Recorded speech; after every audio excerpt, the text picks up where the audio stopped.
வழிபாட்டில் சொல்லப்பட்டுள்ள ஒரு செய்தியை நான் சொல்லணும்னு ஆசைப்படுறேன். கந்த சஷ்டி கவசத்துல ஒரு வரி வருது, ஒரு நாள் 36 கொண்டு. அதாவது கந்த சஷ்டி கவசத்தை ஒரு நாளைக்கு 36 முறை படிக்கணுமா. படிச்சா 7 மணி நேரம் ஆகும். நான் படிச்சிருக்கேன். ஆனா கலியுகத்துல கந்த சஷ்டி கவசத்தை ஒரு நாளைக்கு 36 முறை படிக்கிறதுக்கு நேரம் இருக்காதுன்னு தான் அதுலயே சூட்சுமமாக ரகசியமாக ஒரு விஷயம் சொல்லப்பட்டிருக்கு.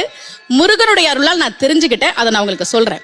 ரவண பவச ரரரரரரரா ரிவண பவச ரிரிரிரிரிரி, இதுக்கெல்லாம் என்ன அர்த்தம் நான் தேடி தேடி தேடி முருகன் அருளால் தெரிஞ்சுக்கிட்டேன்.